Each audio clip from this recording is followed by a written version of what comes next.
Friends to my channel जिसका नाम है बैंकिंग यार्ड। फ्रेंड्स, हम अक्सर बैंक जाते हैं और हमें लंबे लंबे से फॉर्म्स पकड़ा दिए जाते हैं जिनको भर पाना एकदम नामुमकिन सा लगता है। कई बार बैंक के स्टाफ के पास भी टाइम नहीं होता है कि वो हर एक कस्टमर को बैंक के फॉर्म भरने में हेल्प कर पाए। तो परेशान मत होइए, आप मेरे इस चैनल पर बैंक के सारे फॉर्म्स भरना सीख सकते हैं। आज हम शुरू करेंगे बैंक ऑफ बड़ौदा के अकाउंट ओपनिंग फॉर्म से, जो कि सेविंग बैंक अकाउंट का फॉर्म है इंडिविजुअल के लिए। तो देखने में ये काफ़ी लंबा चौड़ा लगता है, बट जब हम इसको भरते हैं तो ये काफ़ी इजी है, सिंपल है। तो सबसे पहले हम फॉर्म जब भरेंगे, इसके लिए ब्लैक बॉल पॉइंट पेन की ज़रूरत होती है हमें, और अपना पैन और आधार, एक आईडी प्रूफ और एड्रेस प्रूफ हाथ में लेकर रखेंगे। चलिए हम शुरू करते हैं। सबसे ऊपर यहाँ पे डेट मांगता है, जिसमें DD/MM/ईयर।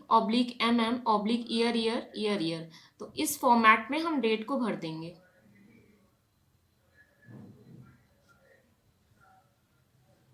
डेट के बाद स्लैश, फिर मंथ, फिर उसके बाद ईयर। ब्रांच का नाम हम डाल देंगे, जो भी ब्रांच है हमारी। सपोज हम यहाँ पे लखनऊ की गोमती नगर ब्रांच में अकाउंट खुलवाना चाहते हैं, तो हम वहाँ का ब्रांच डाल देंगे। उसके बाद ये डिटेल्स आपको नहीं भरनी है, ये स्टाफ भरेगा डिटेल। आप सेविंग बैंक अकाउंट खुलवा रहे हैं तो सेविंग बैंक अकाउंट पे टिक कर देंगे। उसके बाद अगले कॉलम में आता है full name in capital letters. यहाँ पर आप देखेंगे full name in capital letters in the order of title. यहाँ पे 3 कॉलम दिए गए हैं, ये जॉइंट अकाउंट के लिए है, लेकिन अगर आप अपना सिंगल नेम से अकाउंट खुलवाना चाहते हैं तो सिर्फ पॉइंट नंबर 1 पे भरेंगे। टाइटल में आप अपना मिस्टर, मिसेस या मिस जो भी लगता है वो लिख देंगे। सपोज़ मैं यहाँ पर एक डमी क्रिएट कर रही हूँ, तो मैं मिस्टर ले रही हूँ और एक डमी नेम ले रही हूँ मैं, सपोज़ राघव।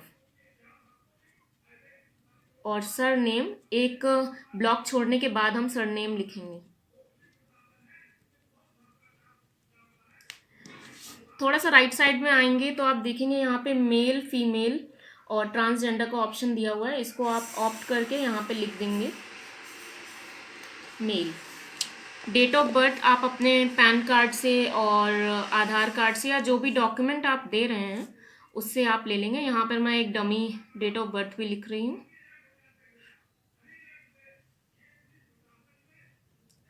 डेट और मंथ और ईयर के लिए सेपरेट कॉलम दिए गए हैं, तो इसको मिक्स हम नहीं करेंगे यहाँ पे। उसके बाद कॉलम आता है पैन नंबर का। पैन नंबर आप के हाथ में जो भी पैन कार्ड है उससे उसके ऊपर फ्रंट पे लिखा होता है 10 डिजिट्स का अल्फ़ा न्यूमरिक कोड, वो यहाँ पर आप मेंशन करेंगे। यहाँ अगेन मैं एक डमी आईडी ले रही हूँ पैन नंबर की। फर्स्ट 5 कैरेक्टर्स आपके अल्फ़ा होते हैं, उसके बाद न्यूमरिक कैरेक्टर्स होते हैं, लास्ट में फिर एक अल्फ़ाबेट होता है। अगर आपके पास पैन नहीं है तो आप फॉर्म 60 भी बैंक से लेकर भर सकते हैं। इन दैट केस आपको ये पूरा कॉलम छोड़ देना है, कुछ भी नहीं लिखना है। नेक्स्ट कॉलम में आएंगे हम, जिसमें ऑक्यूपेशन बताना है अपना। ऑक्यूपेशन में आप जो भी करते हैं, यहाँ पर सिंगल एस्ट्रिक लगा हुआ है, जिसके लिए आप इस टेबल को रेफर कर सकते हैं। सैलरीड, सेल्फ एम्प्लॉयड, बहुत सारे ऑप्शन दिए हैं, इनमें से अगर कोई भी ऑप्शन नहीं है तो आप अदर चूज़ करके अपना खुद का प्रोफेशन स्पेसिफाई कर सकते हैं। मैं यहाँ पर सैलरीड ले रही हूँ। नेक्स्ट ऑप्शन आता है स्टेटस का, जिसमें डबल एस्टेरिस्क लगे हुए हैं। आप इसका रेफरेंस इस टेबल से ले सकते हैं। इसमें अपना बताना है एज के हिसाब से कि आप किस कैटेगरी में आते हैं, माइनर, सीनियर सिटीजन या स्टाफ कोड के लिए पेंशनर, एनआरआई। और अगर आप इनमें से किसी कैटेगरी में नहीं है तो अदर जनरल मेंशन कर देंगे। उसके नेक्स्ट कॉलम में आपको अपनी एनुअल इनकम डिक्लेयर करनी है। यहाँ पर मैं एक डमी फिर से ले रही हूँ, डमी इनकम। ये कॉलम आपको छोड़ देना है। उसके बाद नेशनलिटी का कॉलम आएगा, इसमें आप इंडियन लिखेंगे अगर आप रेजिडेंट इंडिविजुअल हैं तो। उसके बाद ऑप्शन आता है फादर्स या हस्बैंड्स नेम। अगर इस फॉर्म को कोई मेल कैंडिडेट भर रहा है तो अपने फादर का नाम लिख ले, और अगर कोई फीमेल मैरिड कैंडिडेट लिख रही है तो वो अपने हस्बैंड का नाम भी मेंशन कर सकती है।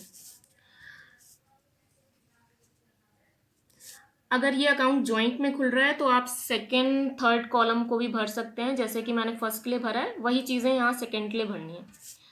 उसके बाद हम सीधा नीचे आ जाएंगे ऑपरेटिंग इंस्ट्रक्शंस में।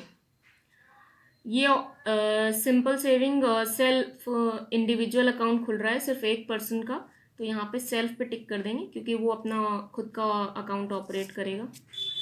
उसके नीचे आपको जो जो चीज़ें चाहिए बैंक से, चेकबुक, एटीएम वगैरह, उन चीज़ों पे टिक कर देंगे हम। Passbook, chequebook, net banking, mobile banking, और यहाँ पे अपना नाम एक बार फिर से लिख देंगे।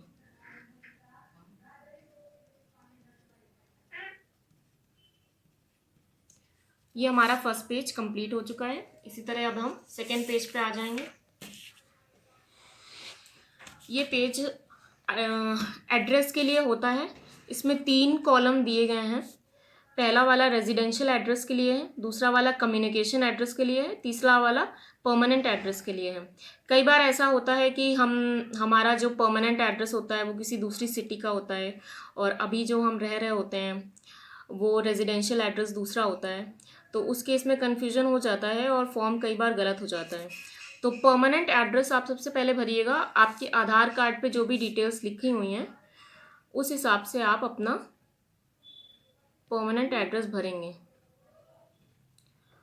अगर आपके आधार कार्ड पे जो एड्रेस है वही आपका परमानेंट एड्रेस भी है और रेजिडेंशियल एड्रेस भी वही है तो तीनों कॉलम में सेम हो जाएगा। मगर अगर आपका communication address, residential address different city का है तो आप रेजिडेंशियल एड्रेस में यहाँ पे भर लेंगे एज़ पर रेंट एग्रीमेंट या एज़ पर डिक्लेरेशन। आप यहाँ पर अपना रेजिडेंशियल एड्रेस भर लेंगे जो कि आधार कार्ड पे लिखा हुआ एड्रेस नहीं होगा, और वही एड्रेस हम कम्युनिकेशन वाले में भी डाल देंगे। कम्युनिकेशन एड्रेस वो होता है जिस पे बैंक आपको सारे लेटर्स वगैरह भेजता है, तो आप चाहो तो परमानेंट एड्रेस को भी कम्युनिकेशन एड्रेस बना सकते हो या रेजिडेंशियल एड्रेस को भी कम्युनिकेशन एड्रेस बना सकते हैं। उसके बाद हम यहाँ पर एक नीचे साइन कर देंगे फर्स्ट एप्लीकेंट पे। अगर आपका ये जॉइंट अकाउंट है तो आप सेकेंड और थर्ड पे भी बाकी 2 लोगों के साइन करा लेंगे, और यहाँ एड्रेस में भी उनके डिटेल्स भरवा लेंगे।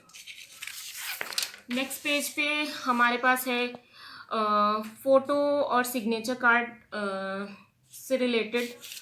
तो यहाँ पर आप अपनी फ़ोटो लगा देंगे और यहाँ पे इसके अंदर सिग्नेचर कर देंगे।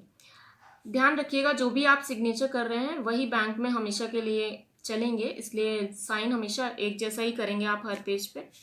और यहाँ पे कॉन्फिडेंट सिग्नेचर्स होने चाहिए, कैपिटल लेटर्स में पूरा नहीं होना चाहिए, रनिंग हैंड में एक सिग्नेचर होना चाहिए, एक फ़ोटो प्लस एक सिग्नेचर। उसके नीचे फॉर्म DA1 है जो कि नॉमिनेशन फॉर्म है। अगर आप किसी को अकाउंट में नॉमिनी करना चाहते हैं तो उसका नाम, एड्रेस, आपके साथ रिलेशन क्या है वो डालेंगे, और एज उसका कितना है वो डाल देंगे।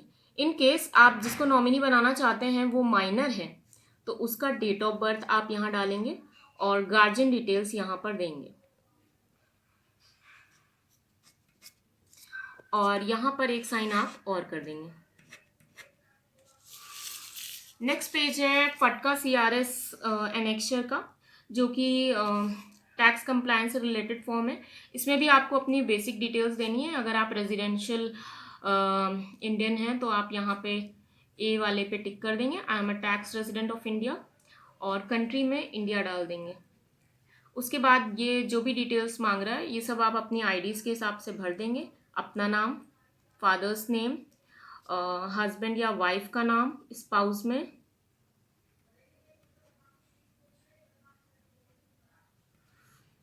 Pan number, Aadhaar number, occupation, date of birth, city of birth, nationality में इंडियन आप लिखेंगे और कंट्री ऑफ बर्थ में इंडिया लिखेंगे। यहाँ पे अगेन आपका एक बार एड्रेस पूछ रहा है तो आप अपने आधार कार्ड के अकॉर्डिंग यहाँ पे एड्रेस डाल के यहाँ पर फिर से एक साइन करना होगा।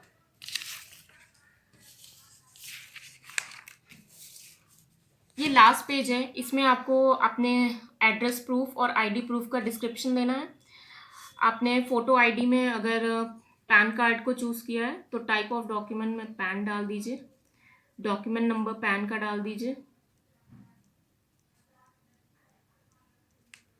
इशूइंग अथॉरिटी पैन की NSDL होती है तो वो डाल देंगे, डेट ऑफ इशू आपको पैन कार्ड के ऊपर ही मिल जाएगी, वो डाल दीजिएगा। एड्रेस प्रूफ के लिए हमने आधार को चूज़ किया था तो आधार लिख देंगे, आधार का नंबर हम डाल देंगे जो कि 12 डिजिट्स का नंबर होता है। आधार इशूइंग अथॉरिटी UID AI है वो लिख देंगे, और डेट ऑफ इशू अगेन आपको आधार कार्ड पे मिल जाएगी। उसके बाद फॉर्म 60 एंड 61 है उनके लिए जिनके पास पैन कार्ड नहीं है। तो अगर किसी के पास पैन कार्ड नहीं है तो वो इस फॉर्म को भर के यहाँ पे सिग्नेचर कर देगा। ये तो हो गई अकाउंट ओपनिंग फॉर्म की बात। फॉर्म के साथ आपको एक फॉर्म और मिलेगा जो होता है CKYC फॉर्म। इसमें आपको अपना नेम लिखना है, यहाँ पे फर्स्ट नेम और मिडिल नेम और लास्ट नेम का ऑप्शन है। फर्स्ट नेम में आप अपना फर्स्ट नेम लिख देंगे और लास्ट नेम में सर नेम लिख देंगे। अगर आपके पास कोई मिडिल नेम भी है तो वो आप यहाँ पे लिखेंगे। उसके बाद सीधा आप मदर्स नेम पे आ जाइए। मदर नेम में आप पहले टाइटल डाल देंगे मिसेस, उसके बाद अपनी मदर का नाम डाल देंगे।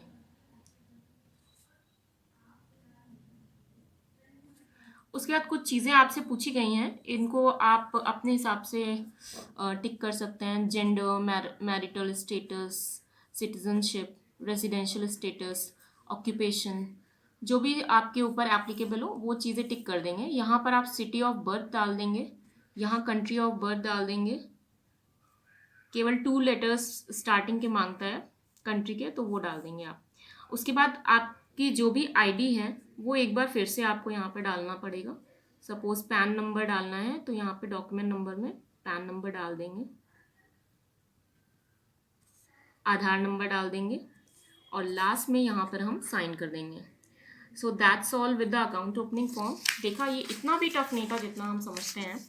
तो फ्रेंड्स, अब आपके लिए अकाउंट ओपनिंग फॉर्म भरना मेरे ख्याल से बहुत इजी हो गया होगा। तो प्लीज़ मेरे इस वीडियो को लाइक करें, शेयर करें और कमेंट करके ज़रूर बताइएगा कि अगर आपको इसमें कुछ प्रॉब्लम आ रही है या आप कुछ और फॉर्म्स के लिए हेल्प चाहते हैं। Please subscribe. Thank you.